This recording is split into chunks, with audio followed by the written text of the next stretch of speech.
Bharat Ratna doctor Bhimrao Ambedkar को कोटि कोटि नमन। ये कार्यक्रम डॉक्टर भीमराव अंबेडकर के जीवन पर आधारित है, जहां भारत की जनता के प्रति उनके योगदानों को पूरी सजगता से चित्रित और रेखांकित करने का प्रयास है। कार्यक्रम में दिखाई गई घटनाएं लब्ध पुस्तकों से ली गई हैं। इस कार्यक्रम के जरिए चैनल की ओर से एक विश्वसनीय, सजग और सकारात्मक प्रयास है कि डॉक्टर बाबा साहेब भीमराव अंबेडकर के जीवन की संघर्ष यात्रा एवं गौरव गाथा पूरे आदर के साथ घर घर पहुंचे और उनके योगदानों से सभी संपूर्णता में परिचित और आह्लादित हों।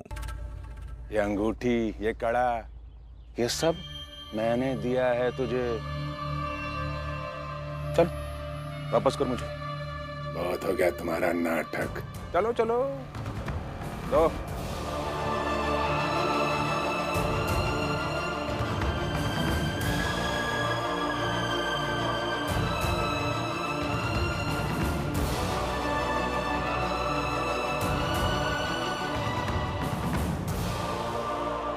अब ठीक है। अब देख ले तू अपने चाय का। चाय पिएंगे।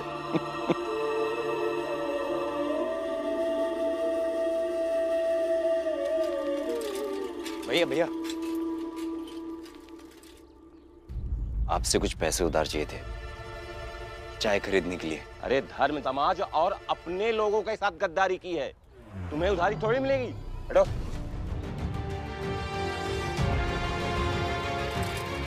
जबाल, किसी से भी मांग के देख ले, कुछ नहीं मिलने वाला, कुछ नहीं। ओ भीमराव,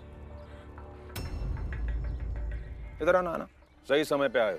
आओ इधर आओ, इधर आओ। ऑफिस जा रहे हो काम के लिए? हाँ। अच्छा अच्छा अच्छा, फिर तो खाना वाना खा के ही जा रहे होगे? हाँ। वाह भीमराव वाह, कमाल है। देख रहे हैं भाइयों, ये भीमराव भर पेट भोजन करके आराम से ऑफिस जा रहा है काम के लिए, और ये जो अभी अभी इसकी बिरादरी में शामिल हुआ है, एक प्याली चाय के लिए दर दर भटक रहा है। इसे शुद्ध दूध वाली चाय कभी भी मिल सकती थी, कितनी भी बार मिल सकती थी। इसे इस भीमराव से क्या मिला? एक प्याली चाय के लिए भटका ये,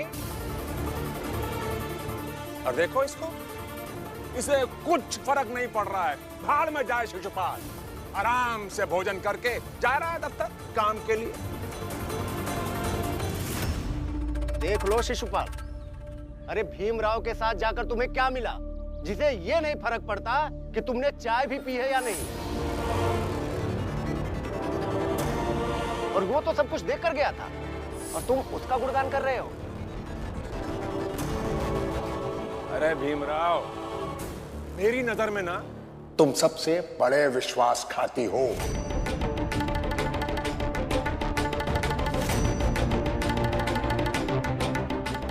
पहले तो उसे विश्वास दिलाया कि हम तुम्हारे साथ हैं, लड़ो अपने बाप से। जब इस बेवकूफ ने ऐसा कर दिया तो घर छोड़ते ही पहले ही दिन तुमने इसे छोड़ दिया। मतलब हद है, कोई आदमी इतना विश्वासघाती कैसे हो सकता है जो दूसरों को भूखा छोड़ दे? ऐसा आदमी कभी नायक नहीं बन सकता।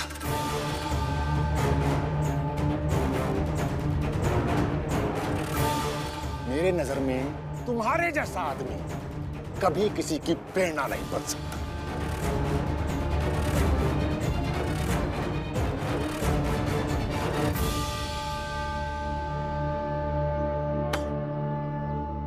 क्या हुआ?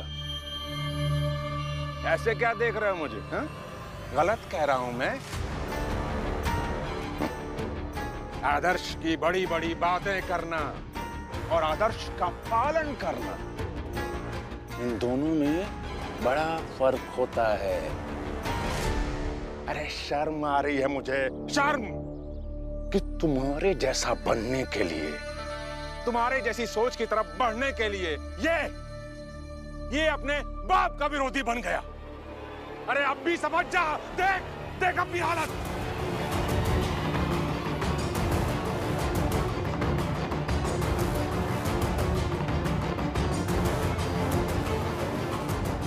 शिशुपाल जी, अब भी वक्त है, अपने समाज वालों से माफी मांगकर समाप्त करो ये सब विरोध।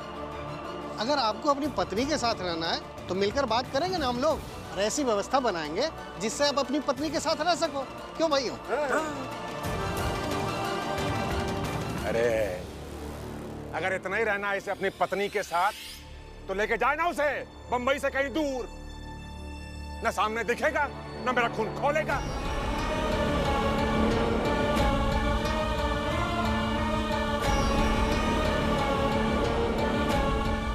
चाय खोले तभी अच्छा है, खून क्यों खोले अपनों का। शिशुपाल जी समझा रहे हैं, जिस रास्ते पर आप चल रहे हैं ना, आगे जाकर चाय भी नसीब नहीं होगी। और जिसके भरोसे आप ये कर रहे हैं, ये जैसे चुपचाप खड़ा है, कल भी ऐसे ही खड़ा रहेगा।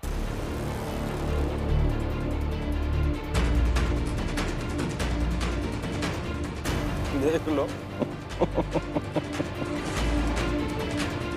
तुम्हारा नायक।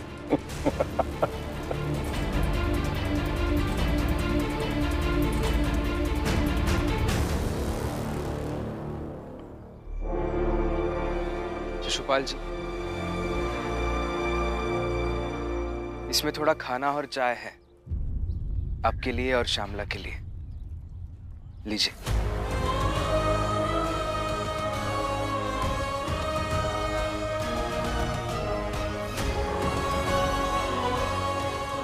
मेरा एक काम करोगी? हाँ बोलिए। थोड़ी सी चाय और थोड़ा खाना शिशुपाल जी और श्यामला के लिए भी बना दो। हाँ? कमाई 1.5 पैसे की है और भंडारा करेंगे। करो भंडारा। रोटी और भिंडी की सब्जी बनाती। आपने कहा था ना कि श्यामला दीदी को भिंडी की सब्जी पसंद है। हाँ।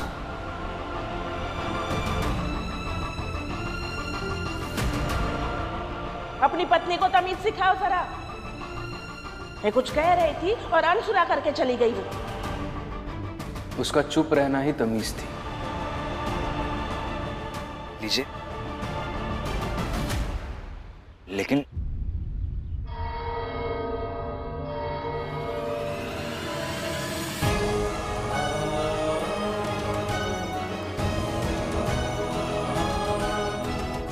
मैं इसे अपने घर से लड़कर लाया हूं और आप भी लड़कर इसे खाइएगा।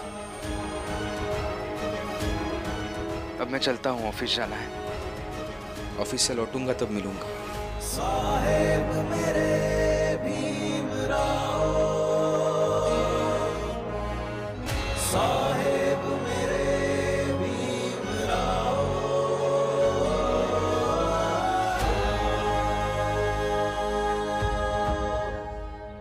बाबा, दूर तो आप लोगों से आ ही गया हूं, कहां पास हूं आपके?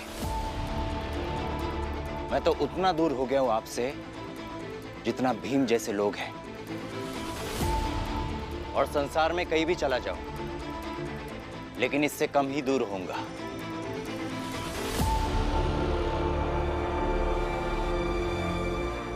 बाबा, वो आज मैं काम से थोड़े देरी से आऊंगी। वो दुकान है ना जो पैसे भिजवाते हैं, फाई कुछ पैसे और रमा ने कुछ पैसे दिए, आई के पास भिजवा दूंगी। उनकी थोड़ी मदद हो जाएगी। देखो बहू, तुम दुकानदार को पैसे दोगी तो वो दुकानदार पहुंचाने के भी पैसे लेगा, और मैं तो ऐसे ही खाली बैठा हूं, पहुंचा दूंगा पैसे। और उसी बहाने समदन से मिल भी लूंगा। मगर बाबा, आपकी तबीयत? दो पैसे दो, देकर आता हूं, तुम चिंता मत करो।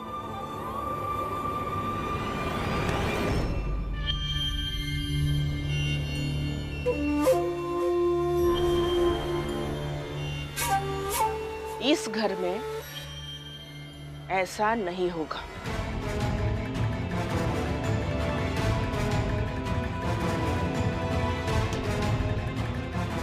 घर की बहुएं कमा कमा कर मायके भेजेगी और हम यहाँ तरसते रहेंगे। जीजाबाई, तुम जानती हो लक्ष्मी की माँ की तबीयत कितनी खराब है। लेकिन बाबा, तबीयत तो आपकी भी खराब है। और तबीयत क्या, इस घर की हालत खराब है। एक व्यक्ति की तबीयत खराब है तो उसके लिए मदद करनी चाहिए, या घर की हालत खराब है तो घर के लिए मदद करनी चाहिए? आई, पैसे दीजिए मेरे। ये सब पैसा आप अलग से खींचिए, मगर मुझे पैसे आई को भेजने और मैं भेजूंगी। दीजिए। अरे वाह, मतलब अब तुम सब अपनी अपनी मर्जी का करोगे। वाह रमा, श्यामला और शिशुपाल का जिम्मा उठाएगी, तू ये पैसे अपने आई को भेजेगी। तेरा पति तो वैसे ही बैठ के खा रहा है, इस घर का धर्मशाला बना रखा है। जीजाबाई, बहू को पैसे दो, उसकी मेहनत की कमाई है। चाहे जो हो, मैं ये पैसे इसे नहीं दूंगी।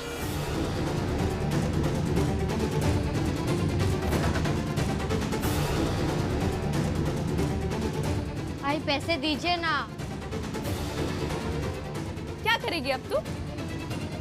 पैसे वापस पाने के लिए लड़ाई लड़ेगी, क्या बदतमीजी करेगी, बहस करेगी, या फिर अपने काम पर जाएगी? बदतमीजी? बदतमीजी तो तुम और तुम्हारी सास कर रही है। सुधारो अपने आप को। जब काम पर जाओ, मैं पैसे मांग कर या छीन कर लेता हूं, तुम चिंता मत करो। नहीं बाबा, आप रहने दीजिए, मैं कुछ ना कुछ करती हूँ। आई मैं।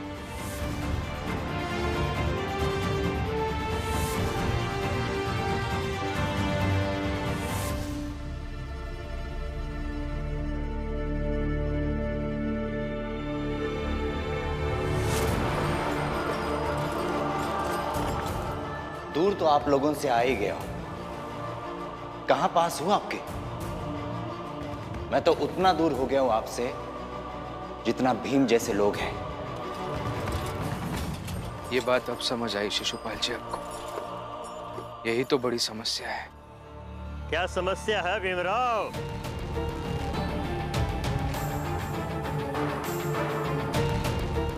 कुछ नहीं सर। अरे बोलो बोलो, कुछ तो बोल रहे थे, हम भी तो जाने। वैसे भी हमारी वाहियात बातें सुनने में मजा आता है। बताओ।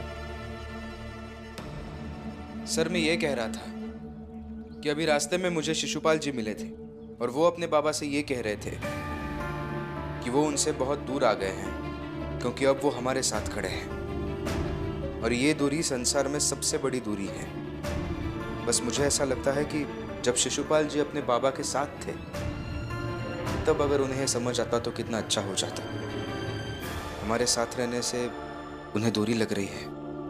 मतलब तुम ये कहना चाहते हो कि हम ऊंचे लोग अपने लोगों में रहकर लोगों से कहे कि तुमसे दूर रहो? तो रहते हैं ना, अब भी दूर रहते हैं, इसमें नया क्या है? हमारे मोहल्ले से बहुत अलग है तुम्हारा मोहल्ला। नहीं सर, अभी भी आप समझते नहीं हैं, बस जताते हैं, खुद के लिए भी और हमारे लिए भी, कि हम दूर दूर हैं। लेकिन आप समझ तब पाएंगे जब आप दूर होने की पीड़ा को महसूस कर पाएंगे। हो गया, जाओ काम करने, बहुत पीड़ा सुन ली। वैसे भी मुझे किसी के पीड़ा से कोई मतलब नहीं है, जाओ। रुको,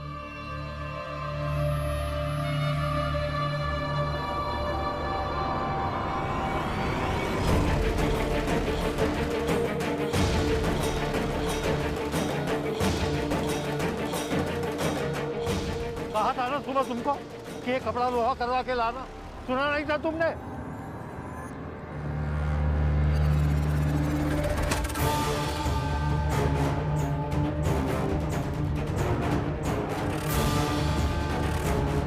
अरे करवा दूंगा भाऊ। वैसे 10 दिन बाद शादी में जाना है ना आपको, उसके पहले करवा दूंगा। एक काम ढंग से नहीं होता तुमसे, बड़े और छोटे के औकात मत भूलो। भाऊ वो अखबार के काम के सिलसिले में याद नहीं रहा, इसीलिए यहाँ आ गया। तू अखबार चला रहा है? क्या करता है तू अखबार में? बोल। क्षमा कीजिए, वैसे तो ये दो भाइयों के बीच का मसला है, मुझे बीच में बोलना नहीं चाहिए, मगर आप इस तरह से इन्हें डांटिए मत। मैंने खुद देखा है, ये अखबार के प्रति बहुत तत्पर होते हैं। छोटा भाई है मेरा, चाहे जो मैं उसे बोलूं, तुम्हें क्या उसे? तुम जाओ यहाँ से। रुको, मेरे भाई के नौकर हो ना, तो यही रुको और सुनो अपने मालिक के बारे में। क्या पता थोड़ी बेइज्जती महसूस होगी तो सुधर जाए। पता नहीं क्या काम करता है अखबार में। कुछ करते भी हो तो सिर्फ मेरे लिए नहीं करते हो, और इसी अखबार से तुम्हारा भी पेट पलता है। तुम्हारी जगह पर मैनेजर था, फिर भी तो चल रहा था ना अखबार। सुधर जाओ, नहीं तो तुम्हारे साथ रहना मुश्किल हो जाएगा। बोझ बन गए हो घर वालों पर। भैया, मेरा दिल जानता है कि मैं अपनी जान लगाकर अखबार चलाता हूँ, और रत्ती पर बोझ भी किसी पर बनना नहीं चाहा। और भैया मैं कहता हूँ क्या भैया भैया, जाओ जल्दी लोहा करवा के लाओ। मैं ऑफिस जा रहा हूँ, वहीं बैठूंगा मैं। जब तुम लोहा करवा के लाओगे फिर मैं घर जाऊंगा।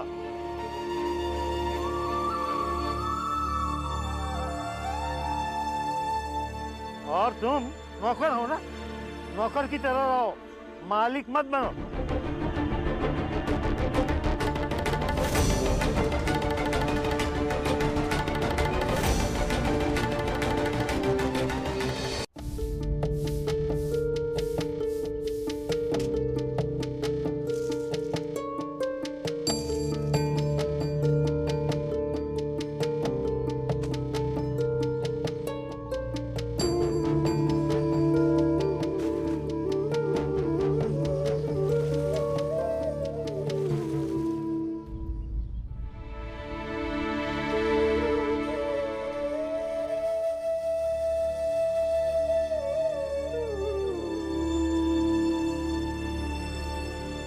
ये लो श्यामला, चाय और खाना।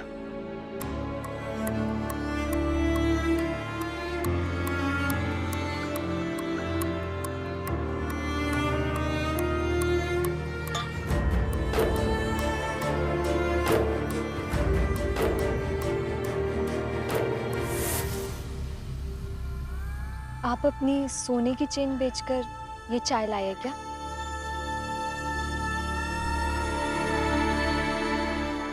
बताइए ना।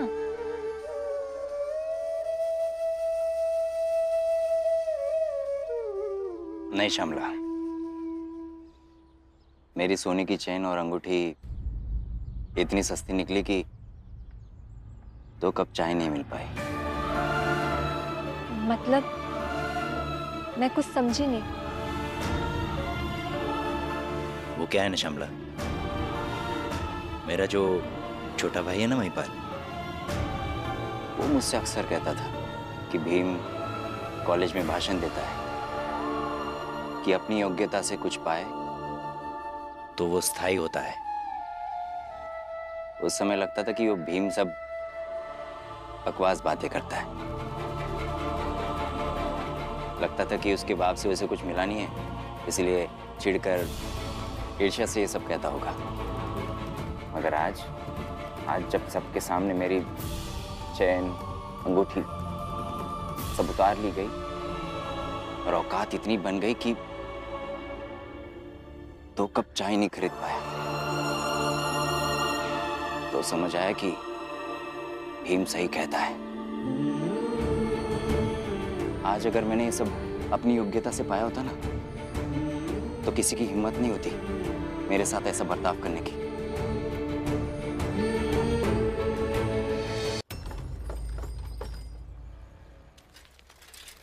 घुटन सी जिंदगी है मेरी। मन करता है कि मर जाऊं या मार डालूं। मैंने मेरे बड़े भैया की हमेशा इज्जत की, पिताजी की तरह हमेशा उनके कह का मान रखा, कभी विरोध नहीं किया। मगर कभी उनके मुताबिक नहीं होता है तो डांटते हैं, जलील करते हैं, जैसे मैं हूं ही नहीं, मेरी इज्जत ही नहीं, मेरा अस्तित्व नहीं। मैंने हमेशा उन्हें आदर दिया और बदले में मुझे हमेशा दुत्कार मिली। आश्चर्य की बात है ना सेठ जी,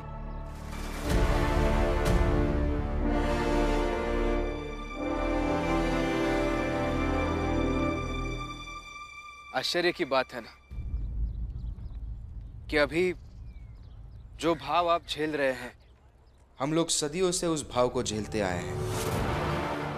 दरअसल आपका और हमारा दुख एक जैसा ही है सेठ जी। क्या मतलब है? तुम्हारा और हमारा दुख एक जैसा है मतलब? हाँ, आपका और हमारा दुख एक जैसा ही है। जैसी अभी आपकी घुटन थी ना, वैसी ही हम लोगों की जिंदगी हो गई है। हमारे बहुतांश लोग यही सोचते हैं कि या तो मैं मर जाऊं या तो मैं मार डालूं, जैसा अभी आप सोच रहे थे।